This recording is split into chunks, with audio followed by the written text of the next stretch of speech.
Olá, Tietê por aqui falando. Demorou pra sair, mas saiu. O vídeo que eu não quis deixar passar, sobre a atitude da primeira-dama ao comemorar a nada surpreendente chancela do nome de André Mendonça pelo Senado, no último dia 1º de dezembro. Todos viram, todos sabem do que estou falando. E sabem também que ela vem se queixando de ter sido vítima de intolerância religiosa, depois de ter sido satirizada pela reação que teve na ocasião. Mas antes, já lembro que, caso não tenham feito, inscrevam-se no canal. E façam agora! Façam já! Nesse momento! Deixa eu me acalmar. Por favor, ativem as notificações no sininho. E se você gosta dos temas, da forma que abordo esses temas, curtam os vídeos do canal. Mas, com relação a esse vídeo, vocês esperem um pouco para ver se vão ter gostado no final. Vai que... Bom, convido ainda que deixem nos comentários as sugestões de temas sobre os quais vocês querem ver aqui. E quem sabe eu desça do meu mundo coloquial todo meu, que é só meu, e fale sobre isso que vocês... Quem eu tô querendo enganar? Não percam esse tempo sugerindo nada não, vai. Eu só falo do que eu quero mesmo. Vinheteriza aí, produção!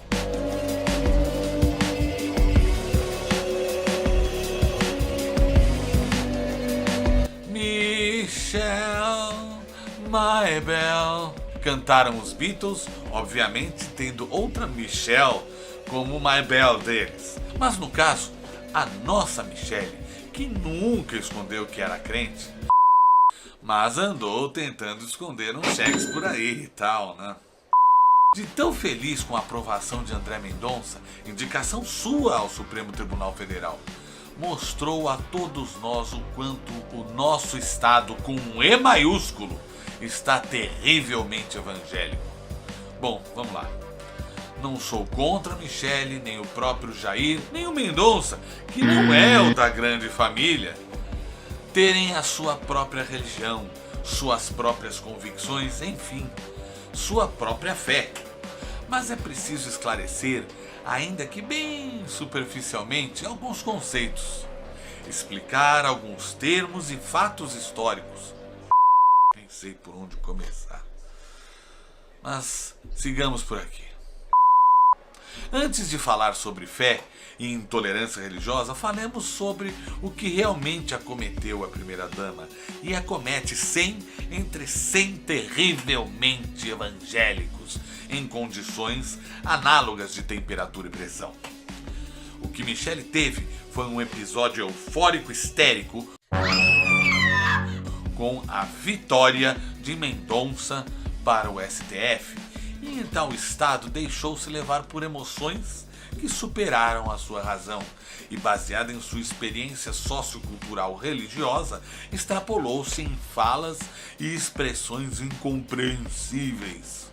Ou seja, excluídas as situações de puro charlatanismo, essas ditas línguas estranhas, faladas a título de contato com o Espírito Santo, não passam de arroubos, frutos de euforia e histeria. E como tal, pode ser tratadas em críticas, desde as mais ácidas às mais ingenuamente engraçadas. Mas claro, mesmo assim, vocês podem achar que essas reações, no mínimo pelo seu contexto, conteriam a proteção da seara religiosa e, portanto, há quem vá manter a opinião de que essa constatação materialista freudiana seja intolerante. Mas vocês sabem o que é intolerância religiosa mesmo? Vamos ao conceito, ao que se aceita em qualquer ambiente civilizado, como a sociedade em que vivemos, por exemplo, do que é intolerância religiosa. É um conjunto de ideologias e atitudes ofensivas a crenças ou práticas religiosas, ou mesmo a quem não segue uma religião. É um crime de ódio que fere a liberdade e a dignidade humana. A fonte citada está aqui embaixo nos comentários. Para se ter uma ideia, o próprio cristianismo já foi vítima de intolerância, de perseguições pelo Império Romano, a começar pelo próprio Cristo, pois, como dizem, foi a tentativa de romper com os conceitos judaicos e ao mesmo tempo com as crenças greco-romanas do Império que o condenaram à cruz. Porém, na verdade, já no Antigo Egito, o faraó Akenaton também foi perseguido pelo mesmo motivo, ou seja, por tentar alterar as regras religiosas mais arraigadas da época. Quando morreu, seus monumentos e tudo o que fez menção ao seu reinado foi apagado e a sociedade pôde então descansar sossegada, com seus antigos credos e cerimonial tudo restabelecido. Na Grécia, anos mais tarde, foi a vez de Sócrates sofrer as consequências.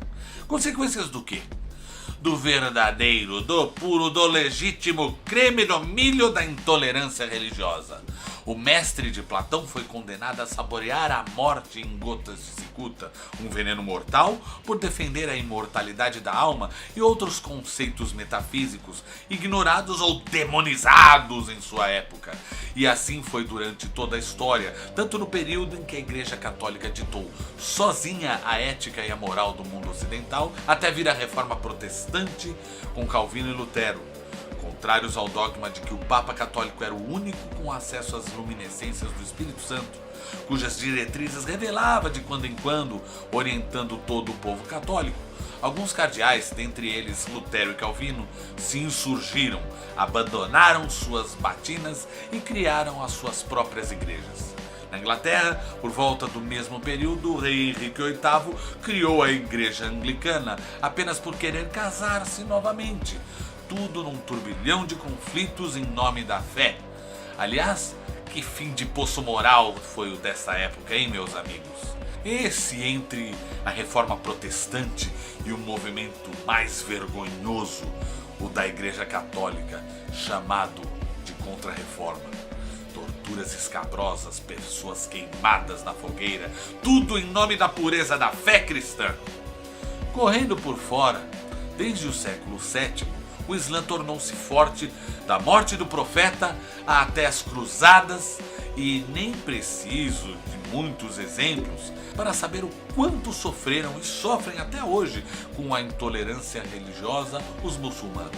É só explodir uma qualquer coisa em qualquer lugar do mundo e os nossos vizinhos de bairro, enturbantados, já passam a ser verdadeiros cúmplices do atentado e garanto que as pessoas atravessam a rua quando reconhecem, na verdade, uma mesquita. Não nos esqueçamos das religiões de matriz africana que vieram escondidas nos navios negreiros e para que se mantivessem em suposto grau de aceitação, sincretizaram-se com a Igreja Católica, mas que, mesmo fazendo parte de nossa cultura, sendo a religião de parte relevante da população brasileira, ainda assim é relegada a coisa endemoniada. Aí vem alguns ditos cristãos por aí afora, sem problema algum em execrá-los, em tratá-los por macumbeiros adoradores do inimigo. Esses mesmos cristãos exaltados e animados por suas fés terrivelmente arraigadas invadem terreiros, quebram e põem fogo em suas imagens e símbolos Brasil afora. Cristã essa atitude, hein? Ora, isso sim é que é intolerância religiosa. Mas claro, não é culpa de todo e qualquer cristão a existência dessas perseguições.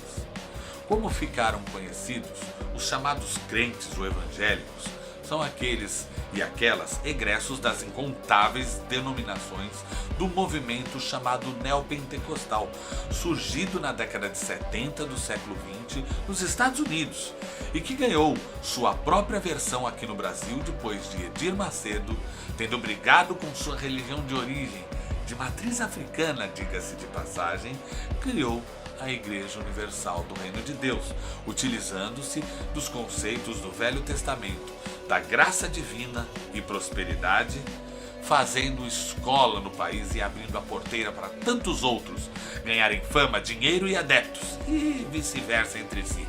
Naturalmente, seus adeptos, na maioria pobres e ignorantes, laçados por uma igreja que os abraçou nos quarteirões mais inacessíveis das comunidades das cidades brasileiras. Espaço esse ganho no embate com a Igreja Católica, que assistiu ao movimento sem reagir. É claro que esses crentes são sinceros e têm uma fé legítima. Suas intenções são a de seguir a Bíblia e cumprir a palavra, mas acabam presa fácil na mão de quem, sem qualquer escrúpulo, dá uma receita para a prosperidade abençoada, o pagamento inesgotável de dízimos e outras taxas, para receberem a graça da prosperidade diretamente de Deus.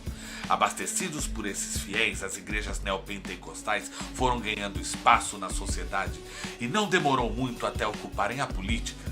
E os políticos, que já não tinham escrúpulos antes de o mundo ser mundo, criaram uma simbiose indissociável, como estamos vendo agora no país.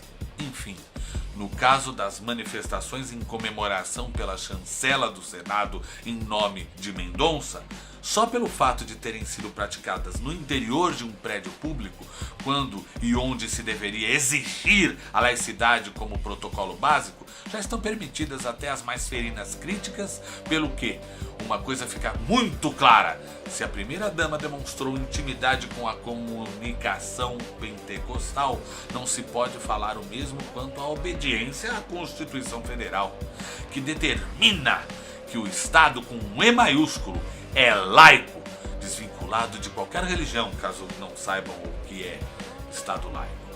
Mas digamos que não se exigisse tanto dela, mas pelo menos que ela fosse conhecedora de etiqueta social, uma vez que, infelizmente, se ela não é exatamente uma política, ao menos representa um, pelo que deveria ter o dever de se lembrar que vive num país livre, lar de uma sociedade plural, dirigida por um governo que ainda se alimenta da Constituição mais democrática da história da República. Assim, ela deveria se tocar que manifestar publicamente sua fé é algo tão personalíssimo assim poderia não cair muito bem, né? Enfim, não se critica na atitude dela a manifestação de sua fé em si, mas a falta de senso de oportunidade, ou de bom senso mesmo, para não descumprir tão descaradamente um preceito básico da Constituição, não misturando Estado, E maiúsculo sempre digo, e religião, e assim não correria o risco de se deixar levar pela histeria, não se demonstrando tão terrivelmente evangélica em um país com tantas religiões e crenças como o nosso. Nem ela poderia, nem André Mendonça, nem Jair, nem ninguém. Mas sabem o que ela, eles e todo mundo, incluindo vocês aí, poderiam? Poderiam não, deveriam. É se inscrever no canal, ativar as notificações. E agora sim, falando sério, se vocês gostaram, curtam esse vídeo. E Deus nos proteja dos arroubos terrivelmente evangélicos assim. Oxalá.